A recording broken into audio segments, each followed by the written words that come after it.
So it's great to be here. Thank you very much, Phil, for the invitation. I wanted to give you a kind of broad talk today. I'm going to touch on some aspects of Moodle, but I'm going to situate that in terms of the new kinds of social and participatory media that are now available. And in particular, argue that we need new pedagogical approaches to make effective use of these new technologies. So I'm going to talk a little bit about some of the open social and participatory media, in particular drawing on a review that we did last year, looking at Web 2 tools and practices. And then I'm going to provide you a mapping of pedagogies to e-learning, and in particular give you some different examples of how different pedagogical approaches can be instantiated through technologies. And then I'm going to focus in on the notion of openness and what it might mean to adopt much more open approaches in terms of open design, delivery, research and evaluations, and then conclude with some of the implications for the future of learning and teaching. So we all know that today's educational context is, to say the least, challenging, not only because of the current financial constraints we find ourselves in, but we're also moving in a rapidly changing technological environment. It's really difficult to keep up with all these changes. Technologies are changing rapidly year on year. And I would argue that we need new digital literacy skills to be able to make effective use of this, not just for learners, but for teachers and across the workplace. And one of the things I think we need to reconsider is the notion of creativity and how we might foster more creative practices in learning and teaching. And I'm going to argue for some of the mechanisms we might use for that. So we know that we've seen a shift from what was called Web 1 in terms of a static content repository, static information, through to a Web 2 which is much more user-generated, much more about participatory practices. And we've seen the emergence of media sharing sites such as Flickr and YouTube, blogs and wikis for different forms of presentation and collaboration, social networking sites, the phenomenal rise of Facebook. How many of you have got Facebook accounts? I know Phil has, because he was just giving me sympathy this weekend for losing one of my cats who's now returned. How many of you hate the idea of Facebook? And great. I'll come back to that issue about the kind of divided views of these new kind of spaces later and what it means in terms of implications for learning. And finally, of course, virtual worlds such as Second Life. And so across these, we're seeing new forms of sharing, communicating, networking and interacting, which have profound implications for learning. And interestingly, these new characteristics map very well to what's considered new good approaches to pedagogy, things like constructivism, inquiry-based learning, situated learning, etc. And I think that we need to rethink the kind of tools and practices that we're using in learning and teaching to make effective use of these different tools. So in the review that I mentioned, Jutta Alivizu and I looked at the different kinds of media, and we characterised them into these 10 different kinds of categories. So you have media sharing tools, as I mentioned before, like Flickr, YouTube and SlideShare, through to social networking sites, recommender systems, syndication and RSS feeds. And I've listed on the right-hand side just a couple of examples, but there are millions of these different tools, most of them free, really quite profound in terms of how we can use them to support learning, teaching and research. Many of you will have seen the video that Michael Wesch did a few years ago, 2007, The Machine is Using Us. How many of you have seen it?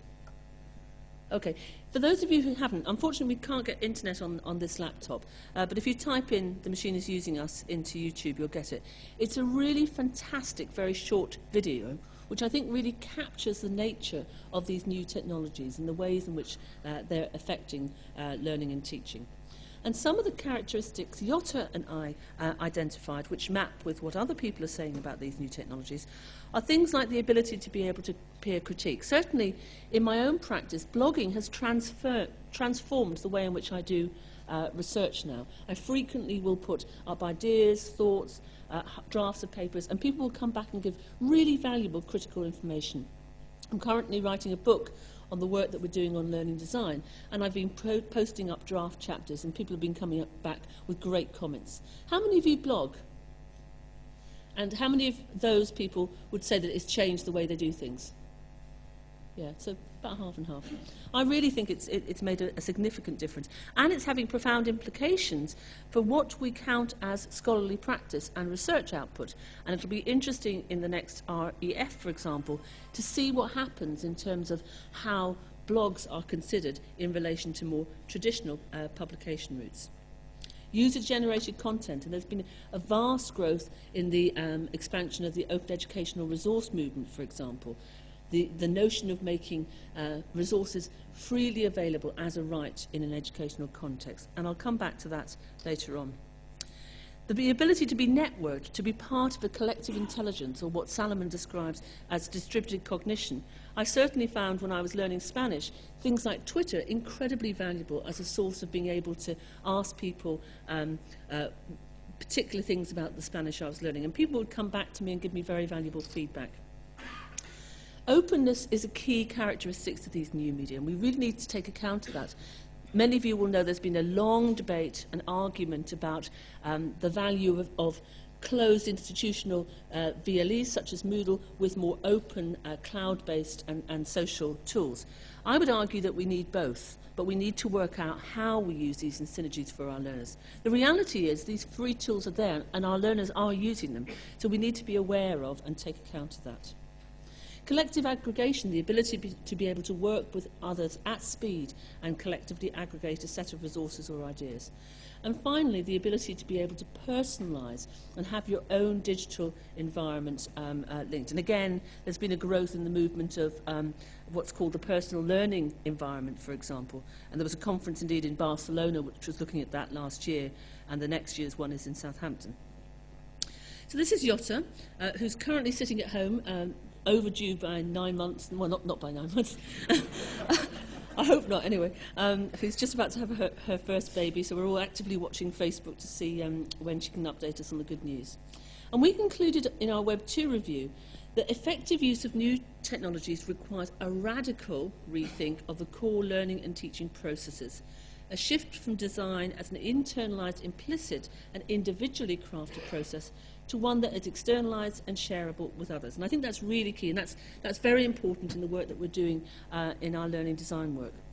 Change in practice may indeed involve the use of revised materials, new teaching strategies and beliefs. We need to, as teachers, change our mindsets in terms of how we're using these technologies, all in relation to educational innovation.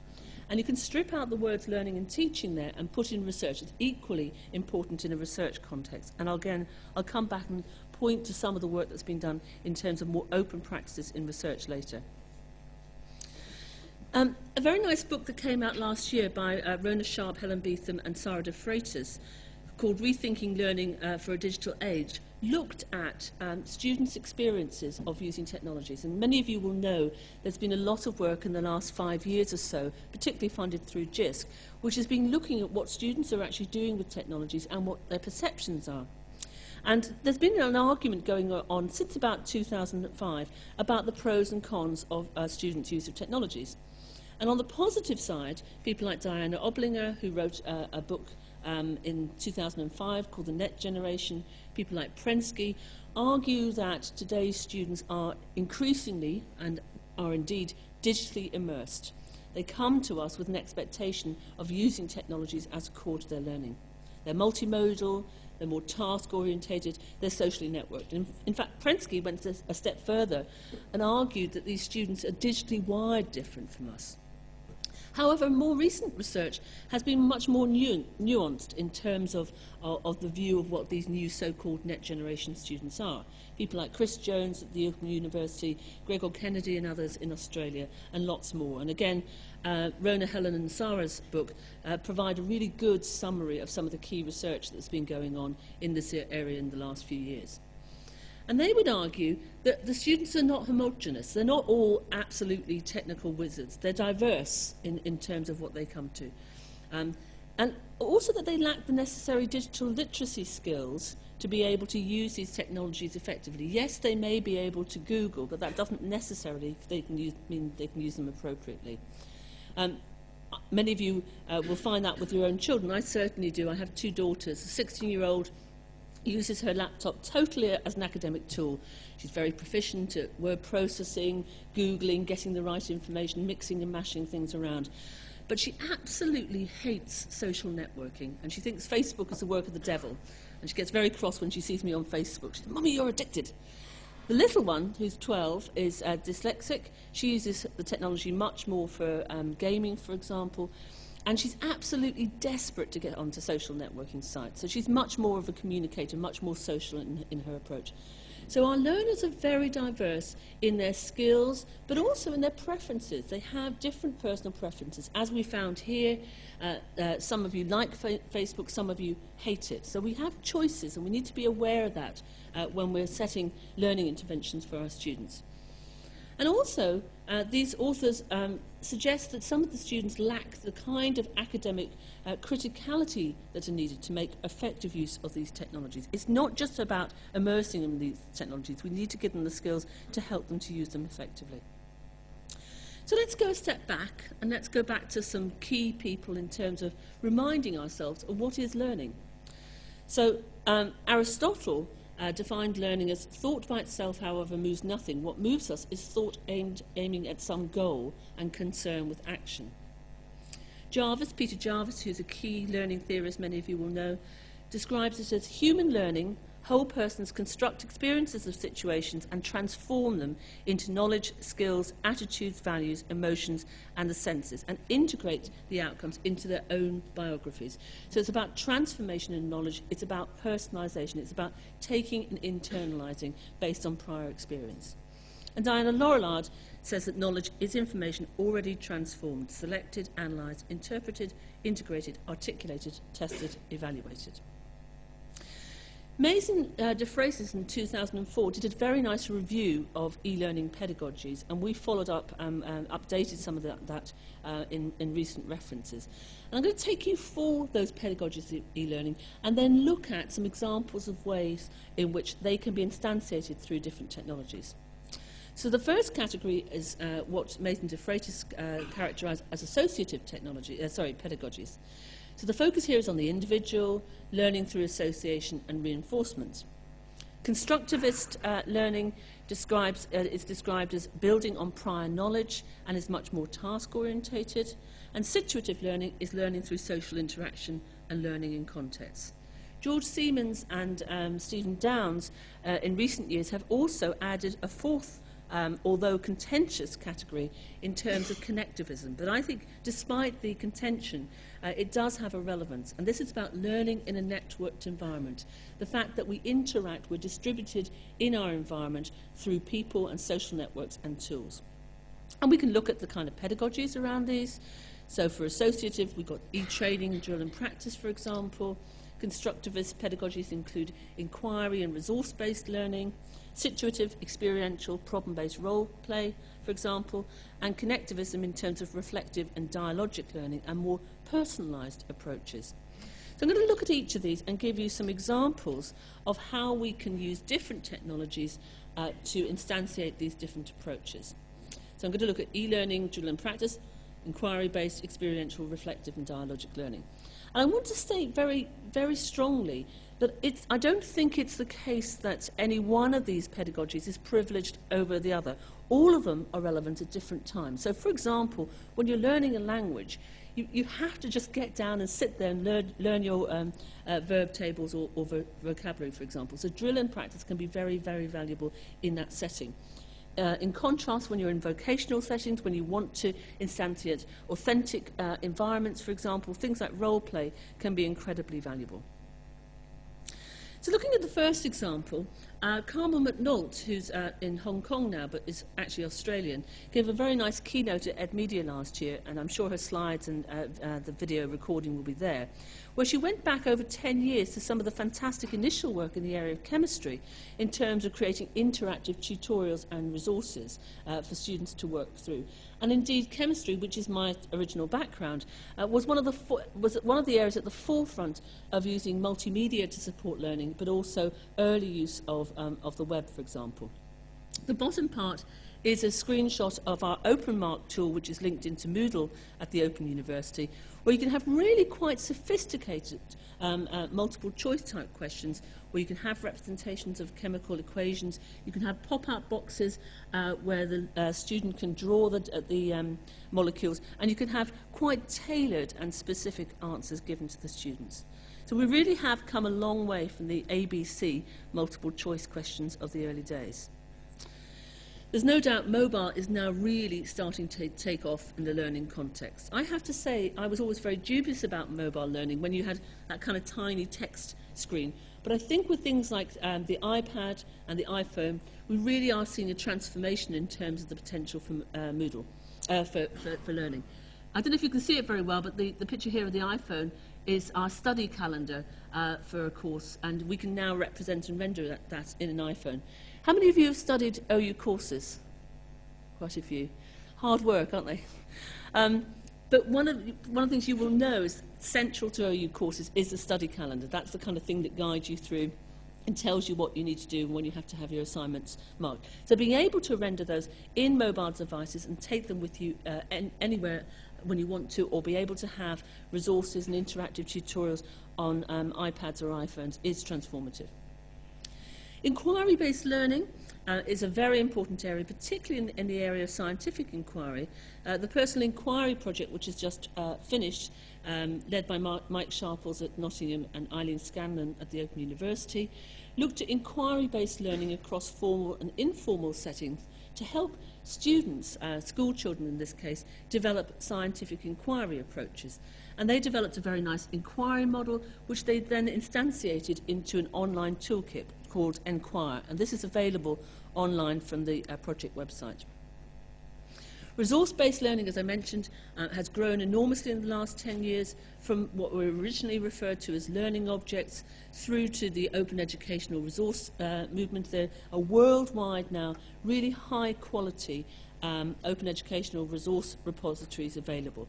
And these have been funded by some kind of big hard hitters, such as the Hewlett Foundation in the States, and UNESCO. UNESCO is particularly interested in the way in which OERs can be used to support developing countries. Le Mill is a very nice OER repository site for sharing teaching practice, for example. And of course, things like podcasts have really transformed a lot of institutions in terms of marketing and making materials available. Certainly we found in our university putting materials freely available through iTunes has had a profound effect, and we've actually seen a transformation of that into people actually coming to do OU courses. I'll come back to ISpot in a moment when I look at research aspects. But we can also have mashups. This is a tool called Voicethread, where you can have something in the middle. It might be a video, audio recording, or text, and others can come in and collaborate and add their own comments in the form of different kind of media, whether that's video, audio, etc. What's the potential of these kind of tools in a learning context? In terms of situated learning, there's been lots of examples and experiments of the use of Second Life, for example. This is some screenshots from a paper that Lee et al. Did at Media last year. But there are other examples of the ways in which you can have virtual archaeological digs, medical wards. Cyber law was a very effective case study from Harvard, for example, and virtual language exchanges. I'm trying to keep up with my Spanish, and the OU is now experimenting with using Second Life for language learners, and I'm looking forward to taking part in that and seeing how effective it is to be able to communicate with others.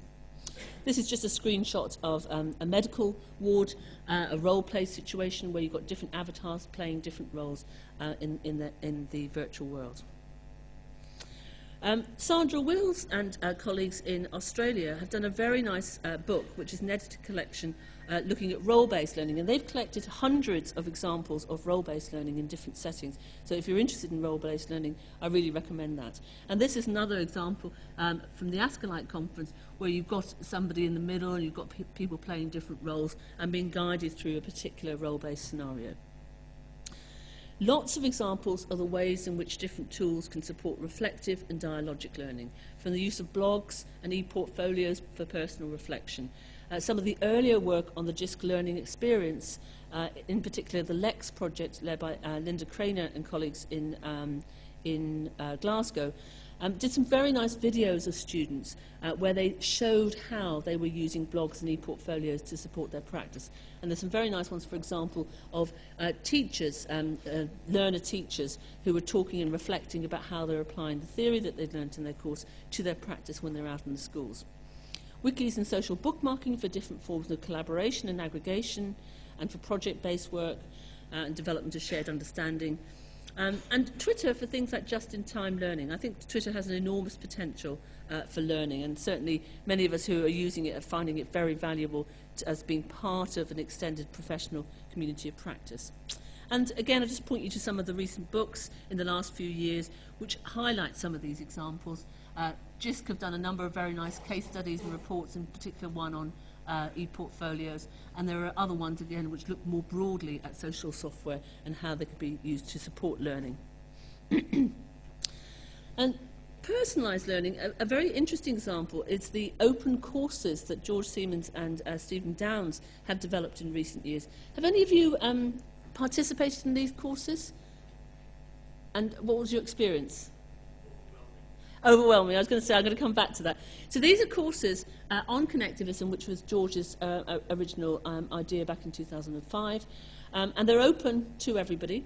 Anyone can participate, and thousands of people do, and they come back and they represent their understandings and reflections through a whole range of different media. There's no kind of structured central part.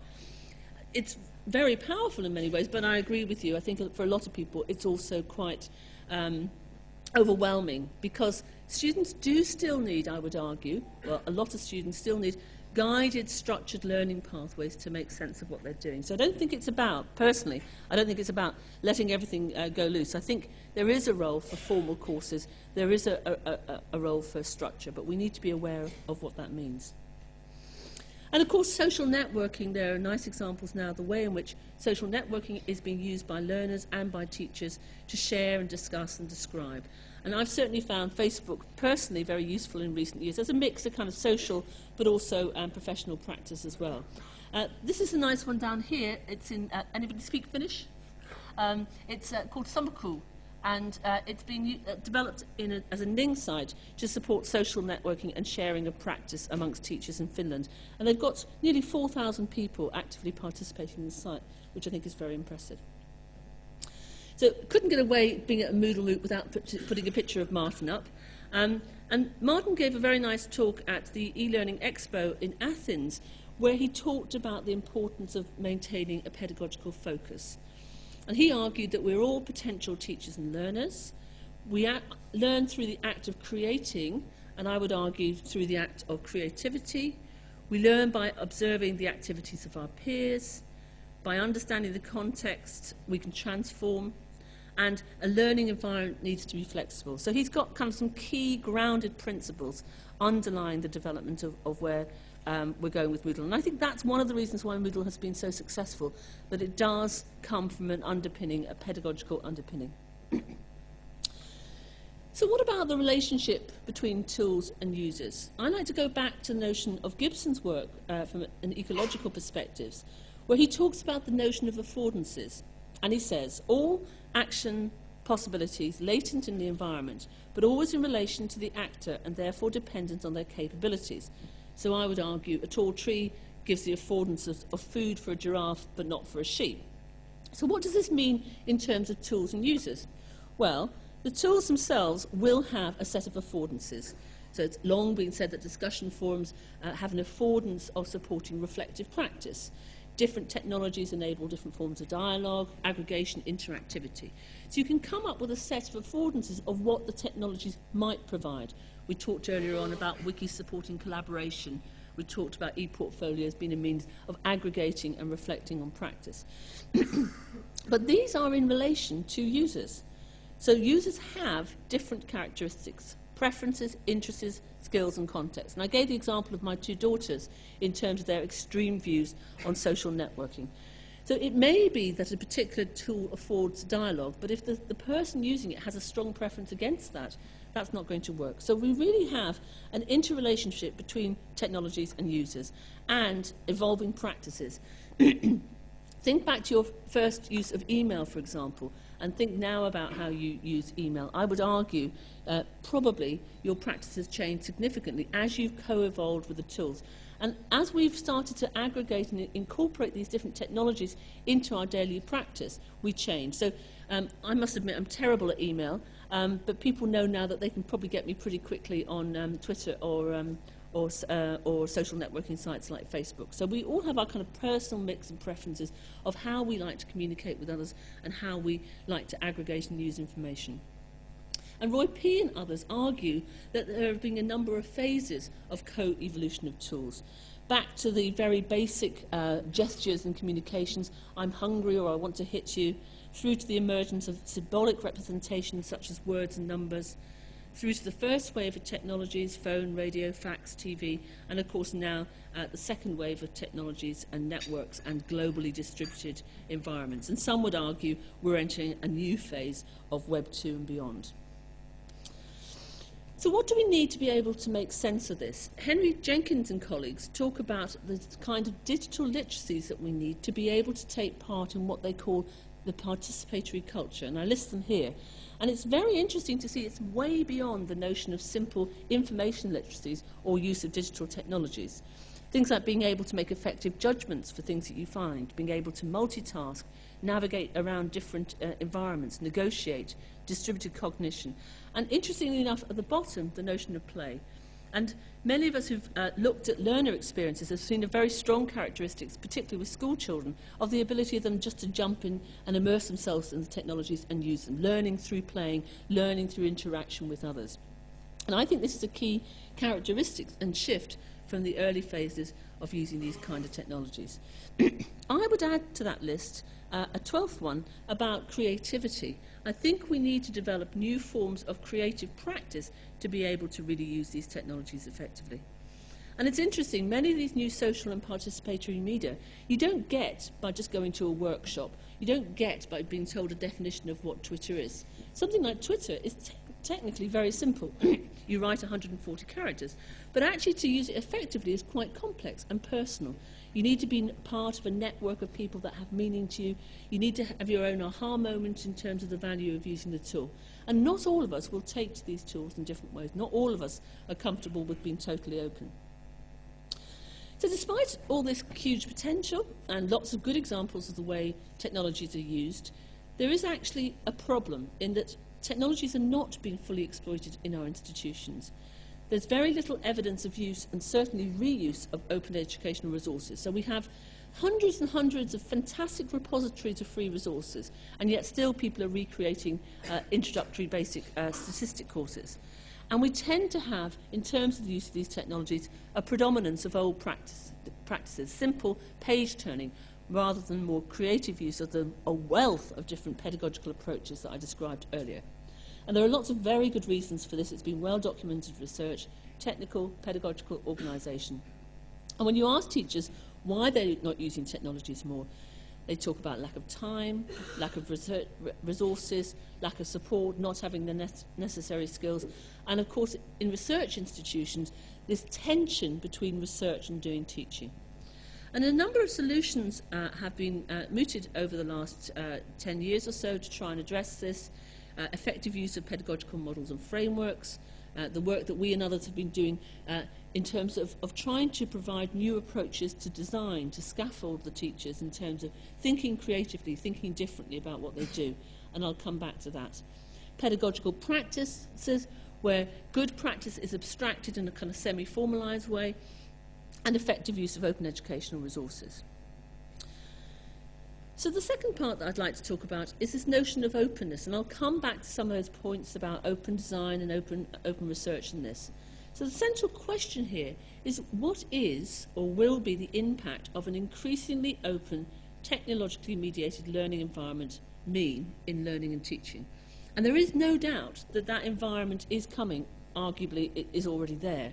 And we can't ignore it. We need to make informed judgments about how we're going to design learning interventions and support our students in this more open environment. So I'm going to look at open practices and I'll just remind you here of some of those key characteristics: peer critiquing, repurposing, inquiry, collective intelligence, networking and sharing. And I'm going to focus in on a number of areas of openness across learning, teaching and research. Firstly, what would more open approaches to course design and sharing mean? What would it mean if when we started to think about a course, we were open and we said, right, I'm thinking of doing this course, I'm thinking of using wikis in this way and blogs in this way, and other people could come in and comment and say, oh, I tried that last year and this worked and this didn't.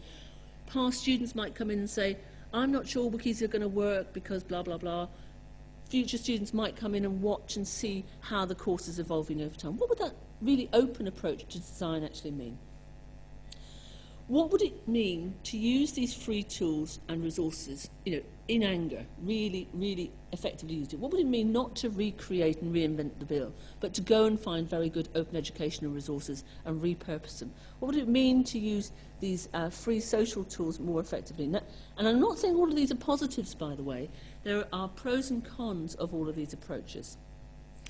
What would it mean to really share research data openly? And there is, and I'll come back to it, a large movement now in terms of much more open access to research, both in terms of making publications freely available, but actually in some instances making raw data available so that others can manipulate it.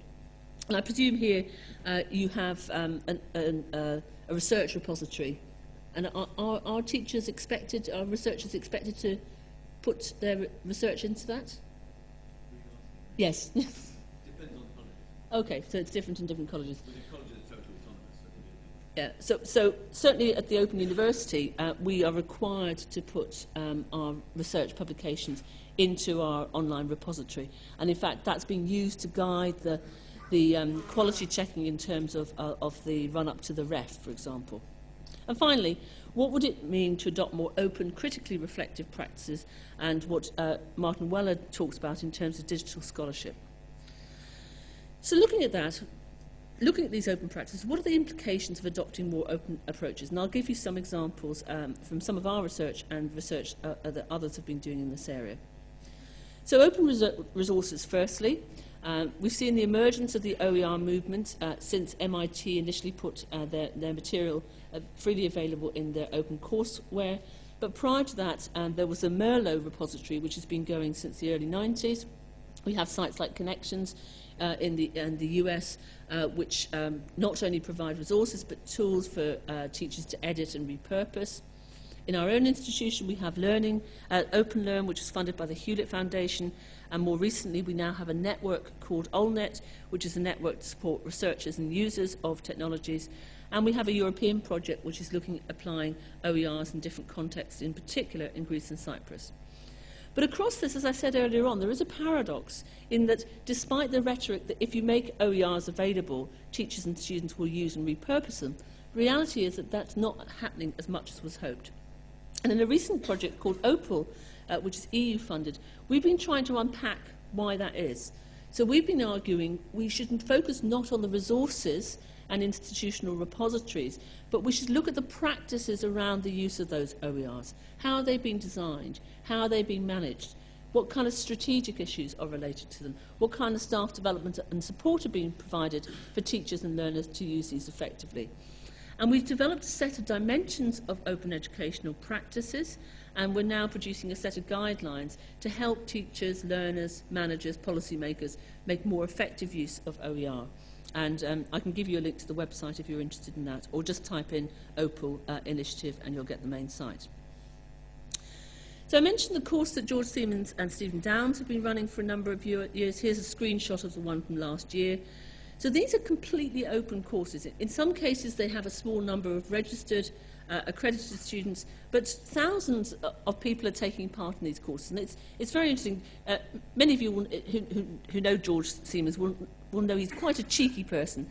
So I first got involved in this in 2009. He got in touch with me and said, would you just do an hour webinar for me on such and such a topic? So I said, sure. And he didn't tell me any more. So I did the webinar, and the next day I found all these Google alerts, because what happened is he'd put the webinar into a week's work of learning in this course, and put various readings and asked the students various questions. And so people were blogging and writing comments and critiquing all this stuff, and I had no idea I was taking part in this open online course. As I said earlier, these open courses are potentially very valuable, but for many they're overwhelming. But what does it mean for traditional institutions if not only resources are free, but courses and expertise are free as well? What does it mean for traditional institutions and what we're providing? I mentioned open design. In the OU, we've been looking at this and trying to develop a new approach to designing, to helping teachers rethink the design process. And we argue that this is about shifting belief, which is implicit, to one which is much more design-based and explicit. And as teachers, we tend to focus in on our implicit knowledge and our understanding, our own experiences of learning, and we're not very good at sharing. And if you've ever done this exercise, and if you haven't, it's worth doing it, try and describe to somebody else a learning intervention you've designed. It's very difficult to capture the full richness of a learning intervention simply through text, for example. And we argue that if we can adopt more explicit approaches, not just text, but dialogic exchange, different virtual views and visualizations of the design process, that it will encourage reflective scholarly practice and help promote sharing and discussion. So in terms of open research, I think we can trace this back particularly, or certainly a watershed moment was 10 years ago in terms of the work of ePrints at the University of Southampton by Stephen Harnard and others. So the notion that instead of publishing in closed, traditional publishing houses and through journals and books, that we should be making our publications freely available through institutional repositories. And many, many institutions now have either ePrints or versions of it or something similar in terms of a research repository. How many of you have got institutional research repositories? Not as many as I thought. And how many of you have put papers in there? No, hardly any. That's really interesting. But we've also got sites like the Semantic Wiki for the Sciences, Open Research, making their ideas and notions and collaborations freely available, and lots of examples of where wikis are being used as open spaces to support shared collaboration.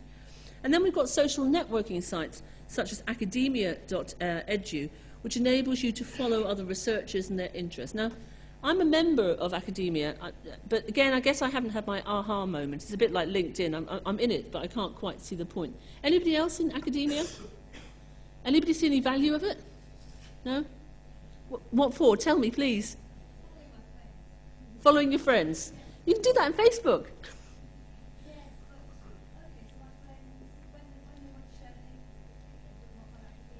Right.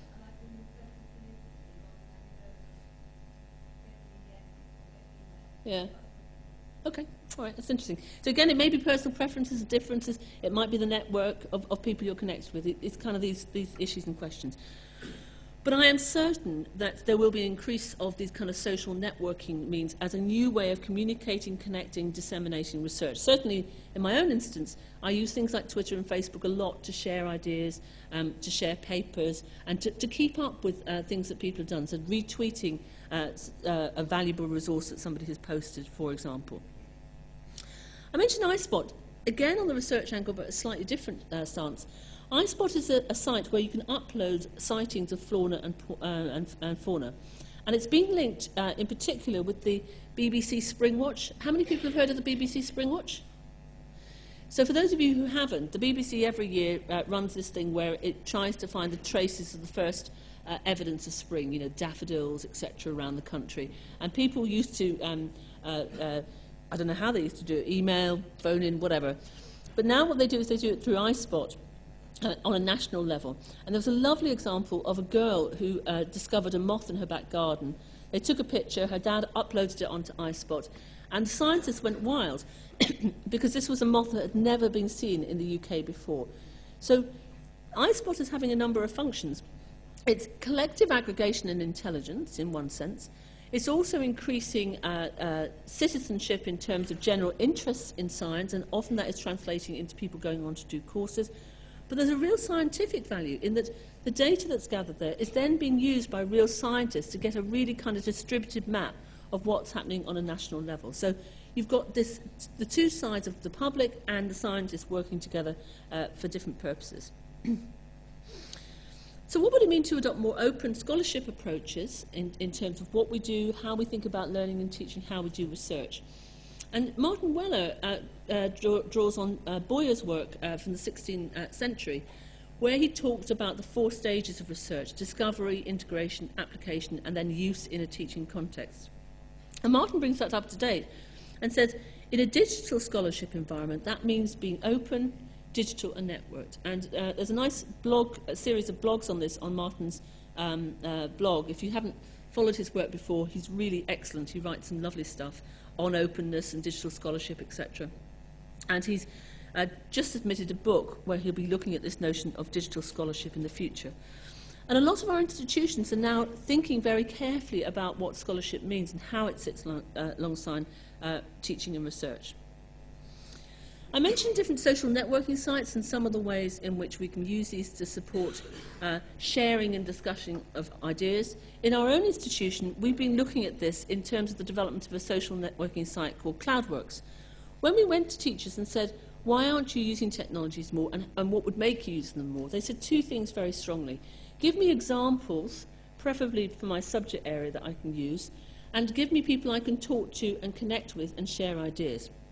And we looked around at Web 2 tools, and we thought that a lot of them had the right kind of characteristic, the peer critiquing, the sharing, and yet we didn't see much evidence of teachers using these tools in anger. Yes, there were some Facebook groups, yes, there were some examples in Link, but not a huge amount.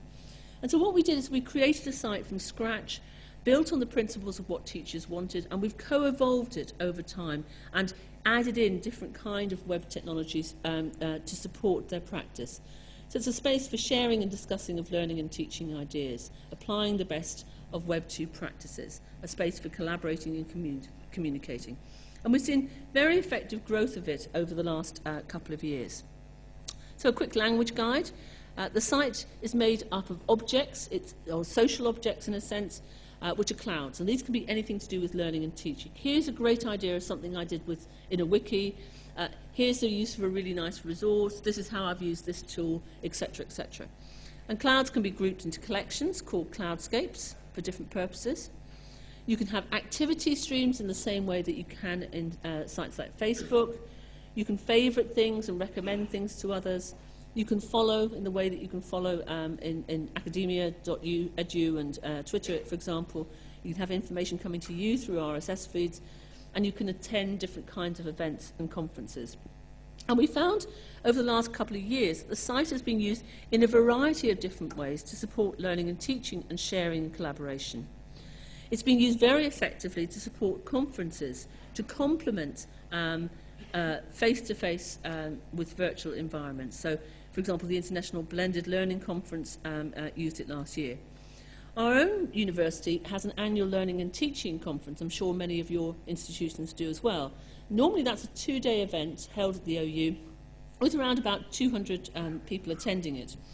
Last year it went digital, and it was a totally virtual environment using Illuminate to support video recordings of the presentations over a 2.5-day period, and Cloudworks as a space for people to aggregate, discuss and share what was happening at the conference.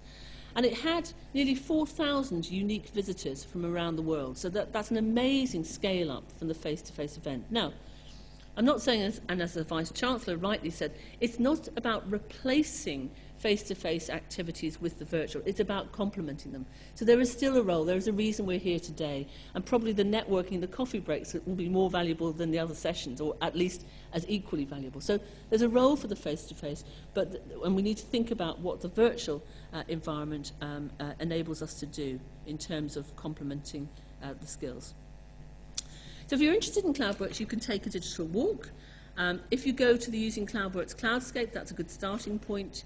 You can do what we call the Cloudworks Cloud Quest, where you get walked through a series of activities to find out and understand how to use the site. You can just have a browse and look around or search. You can look at users' profiles and see what they're doing, or current events. You can contribute to what we call flash debates, which are hot topics of the moment. Or you might even want to get in and start to play and create a cloud or a cloudscape. So finally, just in my concluding few minutes, I wanted to reference some of the work that Rona Sharp and Helen Beetham have been doing in that book that I mentioned at the beginning, where they look at a series of stages of how users, they have developed a framework for looking at how users are using these different technologies. And at the lowest level, they argue that it's about access to the technology. It's about students getting access and the skills necessary to be able to participate in these online environments. And that moves up through the level of developing their digital literacy skills, through to new forms of practices. What we see in these new online environments is very interesting, in that, as I said before, tools and users co-evolve. So you might start in a social networking site and not be very sure of how you use it, but over time you find your own digital identity and voice. You find the way in which that site is useful. We were mentioning academia.edu. I haven't quite found it yet. And it's interesting, so I haven't quite evolved my practices for that site yet. But certainly my practice of using Twitter and Facebook has evolved over the last few years, and I'm comfortable with how I'm using those in different ways. Up to what they define as creative appropriation. Again, this word creative comes back again. And as I said before, certainly I feel that my own practice has changed profoundly as a result of using these new social and participatory media, and I'm convinced that it will continue to evolve as the technologies develop and as my practices change, as I creatively appropriate these technologies. So finally, if we'd had the internet, I would have shown you this. How many of you have seen the film Limitless? Gosh, not many. It's really good. You've got to go and see it. New film out, and it's about a failing writer who's got just can't write this book, and he gets given this little white pill, and essentially that pill enables him to access the whole of his mental capacity, everything he's ever seen or heard. So if he watched a snippet of a kung fu movie, he's now a kung fu expert. If he's seen snippets of Spanish language, he's now fluent in Spanish. He can access absolutely everything that he's ever been able to have in his lifetime. Now, I think it's a bit far-fetched, but I would argue we're at, or we are nearly at that stage with these new technologies, about being part of this distributed collective intelligence. If we type something into Twitter now, chances are within a couple of minutes, 5 or 6 or 10 people will come back with some responses.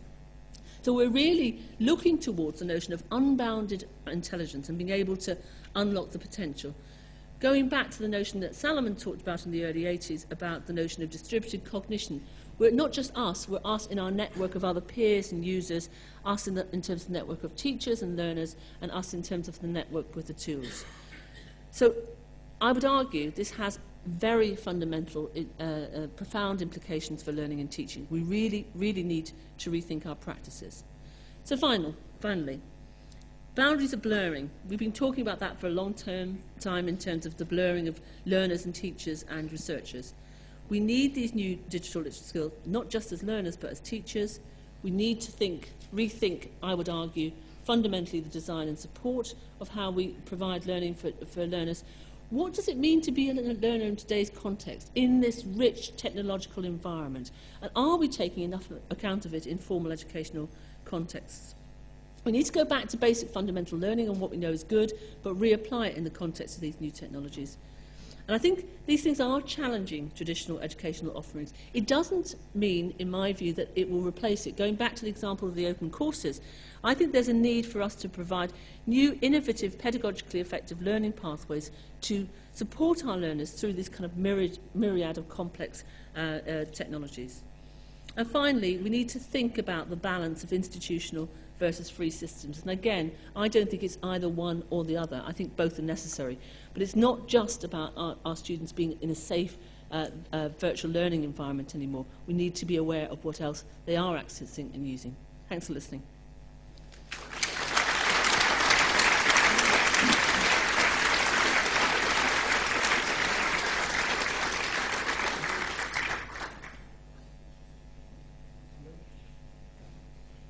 Hello, 1, 2, 3. Yep, is that good? Thanks very much, Grainne. And just let me know where I can buy these little white pills. That's very interesting. Also, it's interesting that you're learning Spanish. So if we do go to Barcelona next year, maybe we can have the keynote in Spanish. Yeah. But just to say thank you to Grainne, I have to say, or confess that 5 years ago I heard Grainne deliver a keynote at another conference at University of the Arts. It was absolutely inspirational, and I pinched one of her slides, adapted it, changed the colour and the title, and used it as one of my own, and I still use it today. Which slide? Thankfully, Grainne, you didn't use it today, so you didn't recognise, but it was absolutely fabulous. So I love the way Grainne highlights transformation that's going on in this technological age, and especially for our learners. And Moodle, we're all here today to think about and explore Moodle. But Moodle is just a technology, it's a tool, and it can still be a tool that's used badly or a tool that's used well. And I think that's what these next 2 days are going to be challenging us to think about. So before we move on, has anyone got any questions, burning questions they'd like to ask Grainne?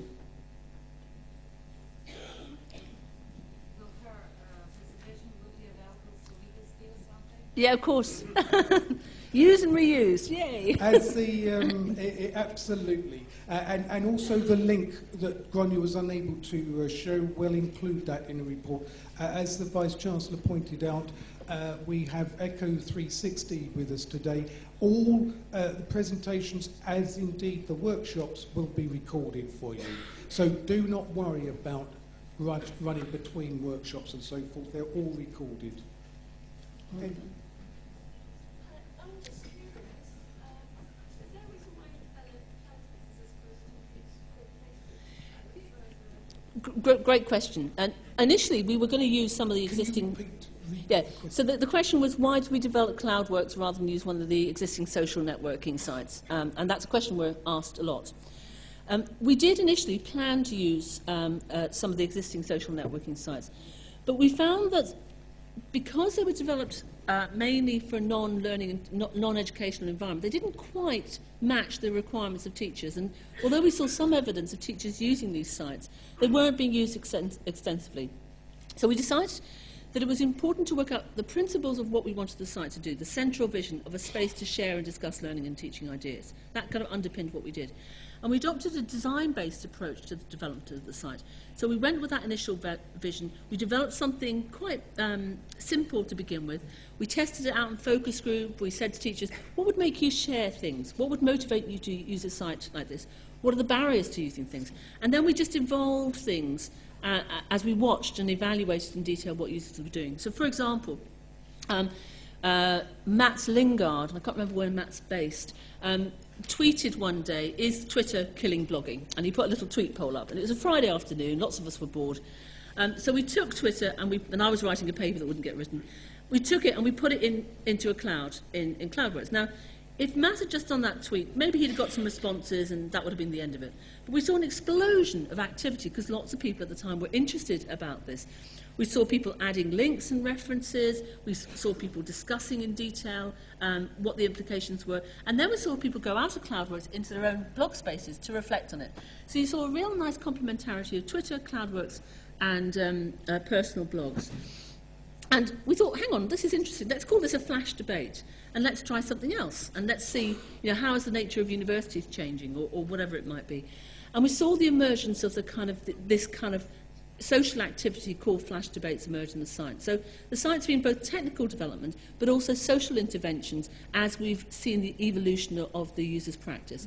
And it's also different from sites like Ning and Facebook, which are often egocentric, because Cloudworks is object-centered. So the object is you and I are interested in wikis, and that's the shared object. And it's social because we can discuss it. So it's fundamentally different both in terms of the structure of it and its underpinning philosophies. I think if you've got other questions or burning issues, one of the reasons why we invited Grainne to come along this morning, and indeed the keynote this afternoon, is to feed into general discussions throughout the conference. And we're holding Moodle Moot's first Knowledge Cafe tomorrow morning, where a lot of these questions can be discussed amongst yourselves. More of that another time.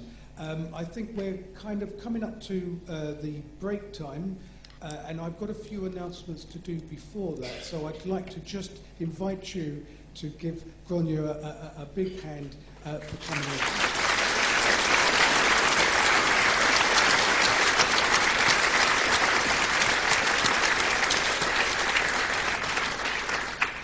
Okay, we've got workshops after the coffee break.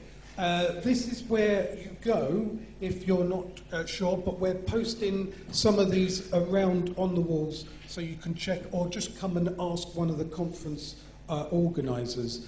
Before we go to coffee, as Grainne said, this is a social networking event. And indeed, I know that a lot of you will be keen to hook up with others from the same sector. We encourage you to do that. The way we do that is just by getting you to identify yourselves. So if we can first start off by asking you, if you're from the HE sector, please stand up. So look around, you can identify your colleagues, and you can identify people you've never seen before. So if you've seen someone new, please go and say hello and introduce yourselves and tell them what you do. Okay, sit down, HE. Let's have FE stand up, please. Great. Again, there's a good representation of FE. There was a Twitter or a blog post this morning about schools. So FE, sit down. What about schools? Have we got schools represented here? Well, that's pretty good. That's more than last year. Someone said there wasn't many last year. Stand back up, please. Don't be embarrassed. So have a look. Go and say hello to each other at coffee break. What about, okay, sit down, schools. What about adult community learning sector or work-based learning? Have a look around. Identify who you're going to go and say hello to during the break. What about, sit down, what about NHS or, sorry? Police, stand up please. Caroline is coming up from Hampshire Police. She's looking out for people selling little white pills. If you get offered any, just go and see her and we'll deal with it. Sorry? Army. Yeah. Oh, yes. Oh, definitely. Oh, well, there you are. There's someone you can say hello to at the coffee break. That's Caroline over there.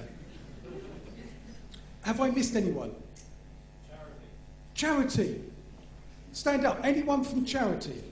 Charity sector? Excellent. Wow, that's very good. All right, thank you very much. Private industry. Business.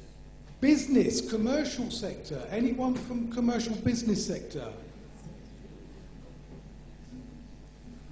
Excellent. Thank you very much. Is that it? Trade unions. Anyone from trade unions? Don't be embarrassed, stand up, Jackie. Well done, Jackie. Excellent. All right, well, thank you very much. This is the parallel sessions after the coffee break. Starts at 11:45. Directly after lunch, we go to the parallel breakout sessions at 2:15. This is where you're going to be going. If you're not sure, come and ask one of us. Go and enjoy the rest of the day. See you all back here this afternoon. Thank you very much, everyone.